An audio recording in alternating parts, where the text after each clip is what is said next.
Deputy chief minister के Fairview निवास पर हुई एक अहम बैठक के बाद, जिसकी अध्यक्षता जम्मू कश्मीर के मुख्यमंत्री उमर अब्दुल्ला ने की और जिसमें करीब 46 विधायक शामिल हुए, सत्तारूढ़ नेशनल कॉन्फ्रेंस (एनसी) ने केंद्र सरकार को कड़ी चेतावनी जारी की। पार्टी ने नई दिल्ली से आखिरी बार अपील की कि वह जम्मू कश्मीर की जनता के भारी जनादेश को कमजोर न करे और लोकतांत्रिक रूप से चुनी गई सरकार को बिना हस्तक्षेप के काम करने दे। भगोड़ों अपराधियों के खिलाफ अपने अभियान को जारी रखते हुए जिला पुलिस जम्मू ने एक ऐसे भगोड़े को गिरफ्तार किया जो लगभग 12 साल पहले पुलिस स्टेशन बिश्नाह में दर्ज एक मामले में वांछित था। पुलिस स्टेशन बिश्नाह की एक टीम ने भगोड़े सैफ अली पुत्र मैन निवासी लसवाड़ा, तहसील बिश्नाह, जिला जम्मू को गिरफ्तार करने में सफलता प्राप्त की। वह केस FIR नंबर 150/2013 धारा 341, 323, 147, 148, 201 RPC और FIR नंबर 147/2014 धारा 341, 323, 147, 148 RPC में गिरफ्तारी से बच रहा था।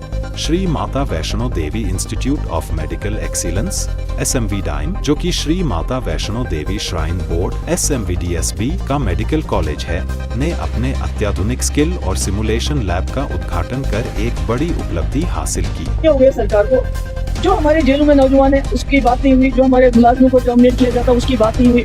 जेल में जो मुसीबत में है, नौजवान बेरोजगार है, पकड़ दकड़ का माहौल है, छापे डाले जाते हैं, तो हर चीज में कहीं ना कहीं जो सरकार बनी उन्होंने एक बुजदिली दिखाई। आती उन्होंने कहा कि हम मरकजी सरकार से कन्फ्रंटेशन नहीं चाहते हैं, कोई भी दिल्ली के साथ कन्फ्रंटेशन नहीं चाहते, मगर आपने पहले ही हथियार डाल दिए। आपने जिन मसलों के लिए लोगों ने आपको वोट डाले थे उन मसलों की बात करने से भी आप डरते हैं। उमर साहब की डिपार्टमेंट से लोगों को, मुलाजिमों को निकाला गया, उमर साहब ने कुछ भी नहीं कहा। आज पटवारी की ट्रांसफर के लिए एक जमात के MLA एलाइज इकट्ठे हो जाते हैं कि भाई पटवारी ट्रांसफर हो गया, तो क्या जम्मू कश्मीर के लोगों ने इसीलिए वोट दिया था इस जमात को?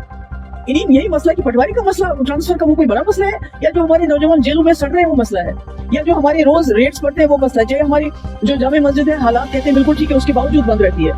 जो असली मसले हैं उन पे तो बात ही नहीं करते हैं। पर पटवारी को कौन ट्रांसफर करेगा, VLW को कौन ट्रांसफर करेगा, तो मुझे लगता है ये बहुत बुरा है और इसमें सरकार खुद जिम्मेवार है, क्योंकि उन्होंने सरकार बनाते ही पहले ही हथियार डाल दिए कि हम जी दिल्ली वालों के। भाई आपको कौन कहता है झगड़ा करने के लिए? अभी देखिए ट्रेन यहाँ से जानी है दिल्ली, वो कटरा जा रही है, क्या उमर साहब ने बात की? क्या उन्होंने फोन लगाया रेलवे मिनिस्टर को, या क्या कर रहे हैं? तो जो मसले मैटर करते हैं उसके ऊपर तो बात नहीं करते, उसके ऊपर स्टैंड नहीं लेना चाहते। 370 को छोड़ दीजिए, उसको तो ये नाम नहीं लेना चाहते हैं। मगर जो मसले हमारे इस वक्त लोगों को तकलीफ देते हैं दिन ब दिन, जो लोगों की मुश्किलात है, उस पर तो कोई बात नहीं होती है। मगर पटवारी जी, LG साहब ने ट्रांसफर क्यों किया, हम क्यों नहीं कर सकते? तो ये तो मुझे लगता है ये एक इतनी बड़ी सरकार जिसको इतना बड़ा मैंडेट मिला है, उसके लिए मुझे लगता है ये अच्छी बात नहीं है कि इन छोटी छोटी बातों को लेके इतनी बड़ी मीटिंग बुलाना और उसके बाद क्या कहा। ये तो मुझे लगता है उस मैंडेट के साथ जो लोगों ने इनको दिया। उमर अब्दुल्ला सरकार ने नई दिल्ली के सामने समर्पण कर दिया है। महबूबा मुफ्ती। तबादलों को लेकर विवाद के बीच उपराज्यपाल मनोज सिन्हा बोले, मैं अपनी सीमाओं से पूरी तरह अवगत हूँ। जिम्मेदारी से कह रहा हूँ कि उस ऑर्गेनाइजेशन एक्ट के बाहर जाकर मैंने कुछ भी नहीं किया है।